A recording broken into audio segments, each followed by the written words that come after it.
Hey everybody, Courtney Smith here with our Monday, April 24th TradeSmith weekly video newsletter. Awesome to be here. Lots of cool stuff. Of course, this is the coolest thing of the whole presentation.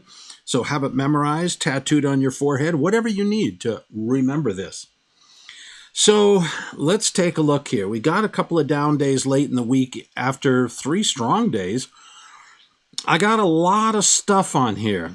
So first of all, the squiggles. Let's talk about the squiggles. The squiggles are where I think is a lot of resistance, and where I've been saying I don't think this market's I think it's going to struggle up here, and we're just not going to see the same strength of movement that we had from the low in February. Well, that's certainly the case. Let's take a look. First of all, let's look at those green lines. I've connected the lows, I've connected the highs, and as you can see, the top line is slanted in a more shallow way than the uptrend line, and that's usually a sign that we're running out of gas, that we just don't have the momentum that we used to. And I asked the question on the chart, is this a rising wedge? And a rising wedge looks pretty much like a rising wedge, although it's too early to tell. And a rising wedge is actually a bearish chart formation. So we need to keep an eye on that. Another strong indication that we're running out of gas are the 2 red lines. The top red line shows that we're making higher highs, clearly higher highs on the stock market. But the red line that's below that shows that the RSI, which is the green line, is not making higher highs. And that type of momentum divergence, that RSI divergence, suggests that the 2-day dip that we saw on Thursday and Friday will probably continue here early this week. So lots of signs that we're running out of gas. Certainly, I'm not calling for a major downtrend. We're not going to go back to 1800 or anything like that. Let's just not freak out. But nonetheless, a little bit of a dip here. The market should churn around in this area of, let's call it 2030 to 2120. Should churn in this area for a while, eat through some of that resistance, and then we'll have a good shot at making some new highs. All right, let's go to our next chart if we can. There we go. Dow Jones, same story. No real difference here. Same momentum divergence. Here's the NASDAQ. The difference is on this chart, I've put an orange arrow or whatever that color is, that the on-balance volume is broken to new lows. It's broken to new lows, so that's not something that's a happy thing at all. On the other hand, seasonality looks very, very good. We continue to be bulling higher. Now remember the old saying that sell in May and go away. Well, we're getting close to the end of April, which is the usual seasonal end of the best 6 months of the year, best 8 months of the year, and we're getting towards the end of that. And so once again, going back to the momentum charts that I was just showing to you, suggests that we're going to be in for a wide swinging, choppy, but eventually just sideways chart pattern for the next several months. Now that means, the market's not going to go anywhere, but it's going to go nowhere in a volatile manner. And so we need to be keeping a close eye on that. Now, I'm going to continue to believe that this is a seasonally bullish period until that green line is broken. So until then, I'm going to be taking larger than normal positions. And so all those positive trades that we've got, that we've been doing, have been making extra money.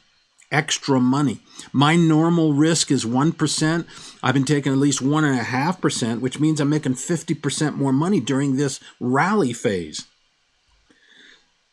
Let's stop here. We haven't looked here for a while, but notice starting at the beginning of May, we start to see the market sell off a bit. The bottom chart, which is when we see the down trifecta, which is we're in that situation, the market will sell off until July, then rally from July to September, and then look at this is disturbing because then we go into a sharp down move when normally we should start to see a normal up move. Let's take a look at the blue line. That shows all election years, and there's a little bit more positive We'll see maybe a 7% move on the Dow, on the S&P, I should say, from the beginning of the year. So that's a slightly lower than normal year. Notice, however, one of the things that always intrigues me is notice the down move from September to October. That's because everybody's freaking out about the election, and markets don't like it when there's uncertainty in a market. They don't like that at all.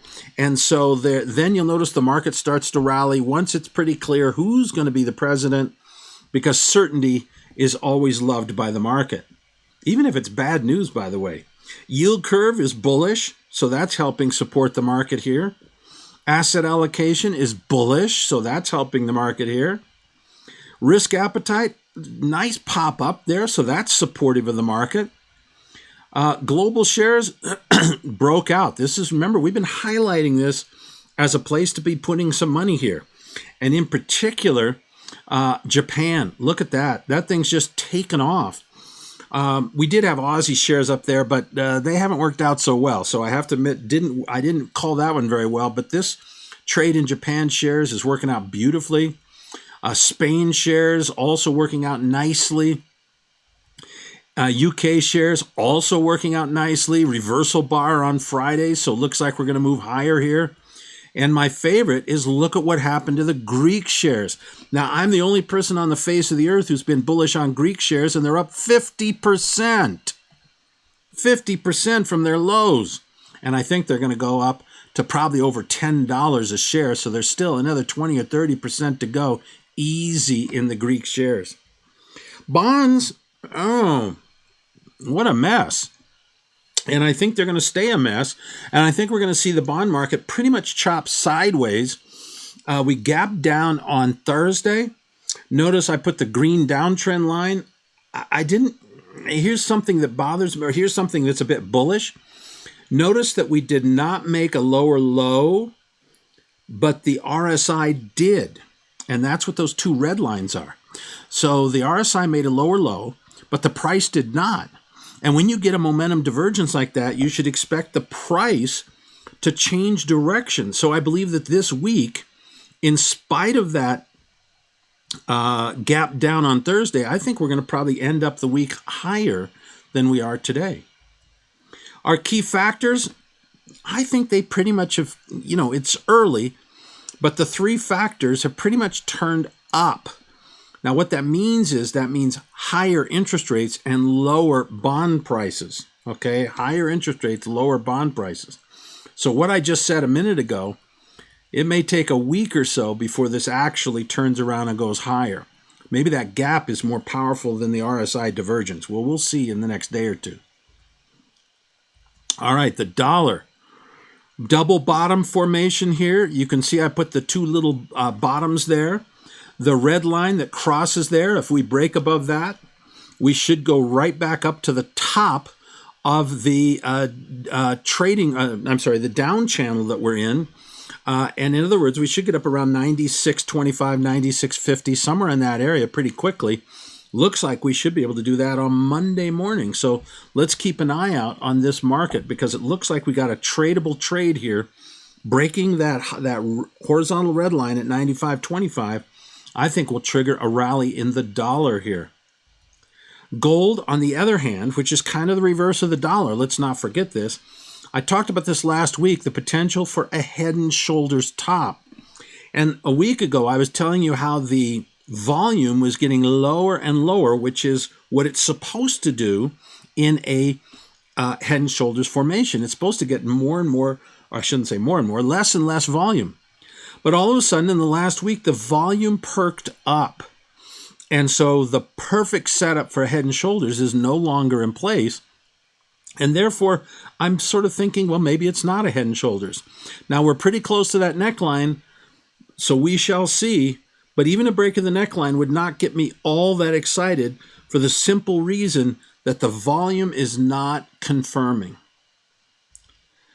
Also, look at what happened here. Our indicators on gold are a mixed bag again. So maybe all we're going to do is stay in this trading range we've been in since February. We've now gone 2 months and we're at the same price we were 2 months ago. So clearly not the most exciting bull market. In fact, it's not a bull market anymore at all. That's clear. But is it a trading range which should be broken out to the top side, or is it a head and shoulders top? I think this week we're going to find out one way or the other, and I'll follow the market whichever way it goes. If it breaks that green line, I will take a small position to the short side in gold. If it breaks that top that we made in early March, I'll go long gold again. Oil? Now, you notice I put 2 lines up at the top. The first red line that goes down, it's 4 straight down days. And then last week we had 3 out of 4 up days. But look at what's happening down at the bottom. You see, the volume went up when the market went down. And when the market went up, the volume went down. This is a sign of a top. And notice that the momentum to the upside is just very, very sluggish. So look for oil to sell off. All right, everybody, thank you very much, all you freebies. Love having you here. But naturally, of course, you'd be my new best friends if you were to subscribe to the Market Forecast. So please do that. It's a peanut. And fully paid up members, hang on just a second so I can get to some specific recommendations. And we'll talk to you fully paid up members in just a second. Thanks, everybody.